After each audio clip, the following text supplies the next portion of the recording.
In Fromville, the most dangerous thing you can do isn't wandering into the woods, it's using the wrong grammar. Did you know that I promise is said 84 times in the show, yet the success rate is exactly 0%? This isn't bad luck. It's a read-only timeline. The system literally doesn't support the future tense. When Jim or Christy say, "I promise," they are trying to write data to a locked directory. Today, we decode the linguistic filter of Fromville and why the town only lets you speak in the now. At first glance, From seems like a tale filled with monsters, traps, and the struggle for survival. However, as you delve deeper, it becomes evident that the real issue lies not with the town, the forest, or the creatures themselves, but rather with the language. In Fromville, the residents still engage in conversation. They argue, make promises, plan ahead, and offer reassurances. Yet some sentences behave oddly, failing to resonate or come to a conclusion. Certain forms of expression flow seamlessly through the environment, while others provoke resistance, interruptions, or even breakdowns. The town doesn't react to the content of what people say, it responds to the manner in which they say it.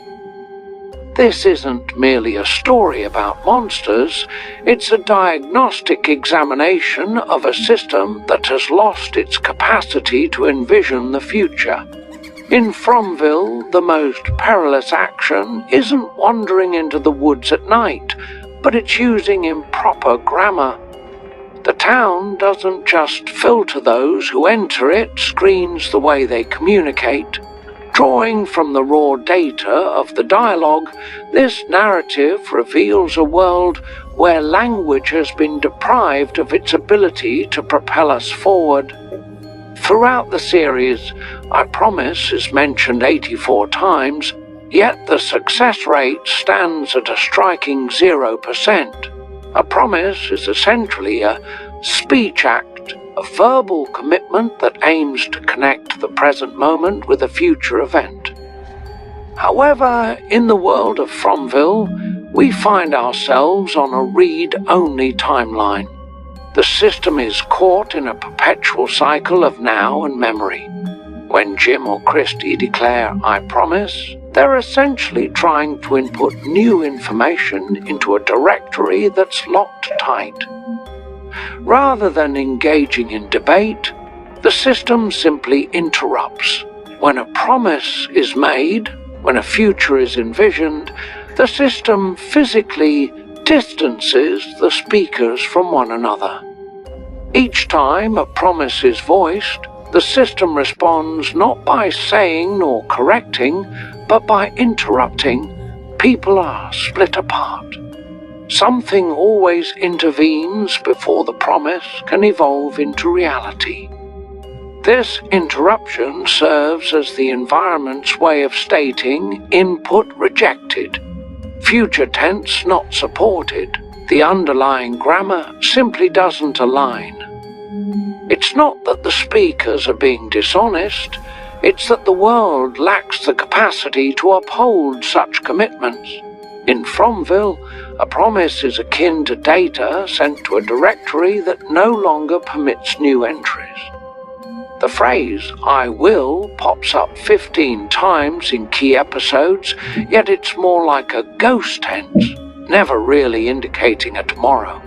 Each successful "I will" in the script is closely tied to the present moment. I'll be right there. I'll stay here. I'll follow.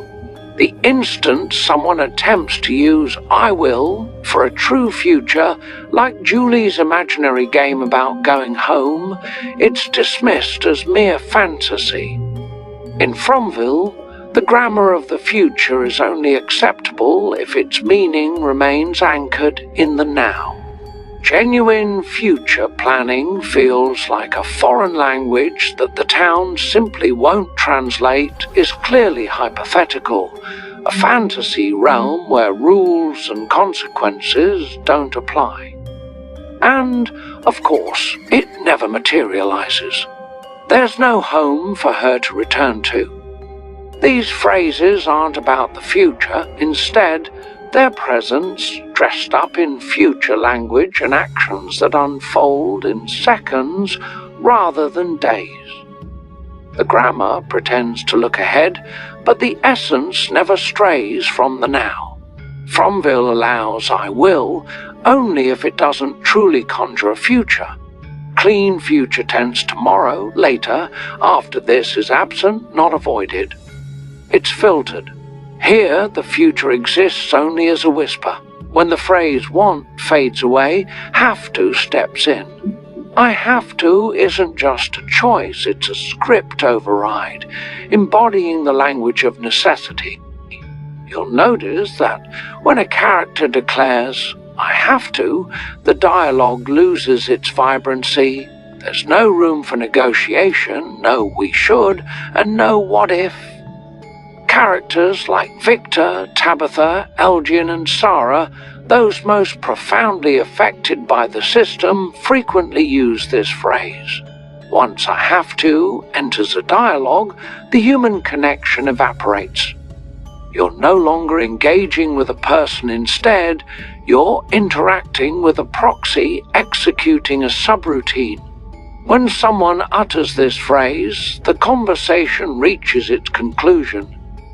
No debate ensues, and no alternatives are explored. The phrase commands authority, and everyone present understands that resistance is futile. This isn't determination or bravery, it's execution. Characters who often resort to this phrase share a common experience. They have been touched by the system. Think of Victor after his encounter with the boy in white, Tabitha following her experiences with the children, Elgin after the woman in the kimono, and Sara after hearing the voices. "I have to" isn't about desire or planning, it's the sound of agency being overridden. The speaker has ceased to make a choice. With 95 instances of uncertainty phrases like "maybe" and "I think," the resident's communication reflects a decline in confidence. In a stable environment, certainty serves as a catalyst for progress. However, in Fromville, certainty becomes a target. Those who are overly confident risk being challenged by the system. Over time, the survivors instinctively adjust their language, transitioning from "we will" to "maybe we should." Maybe isn't a sign of weakness, it's a survival tactic. By embracing a mindset of possibility, the characters sidestep the right errors that come from making definitive statements in a world that continuously shifts its rules.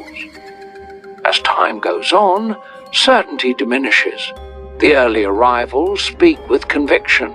They strategize and declare their intentions. But as time progresses, their language becomes more tentative. Words like "maybe," "I think," and "perhaps" emerge. This change isn't a sign of emotional failure, it's a recalibration. In a stable world, certainty is a useful asset, but in Fromville it poses risks. Solid-sounding plans invite scrutiny, and confident futures attract disruption. In contrast, uncertainty can navigate through challenges unnoticed. Maybe isn't synonymous with doubt, it serves as a form of camouflage. When you lay everything out side by side, a distinct pattern comes into view, not one rooted in themes, but in operations. Fromville allows for immediate action and focuses on the present while navigating uncertainty and compulsion. It also resists, makes promises, envisions a clean future and emphasizes long-term commitments. In this town, voices aren't silenced. Residents are free to express themselves, provided they communicate in a way that the system can understand. Fromville feels like a machine that has lost the ability to envision tomorrow. It acts as a cultural parasite, drawing from our folklore. We find ourselves in a reality where promises become errors, agencies turn into overrides, visions are merely permissions, and the future is not our like-to-see que sera sera. You don't escape by battling the monsters. The way out lies in discovering how to affirm I will and ensuring that commitment sticks. Until you do, you remain just a thread caught in an endless loop.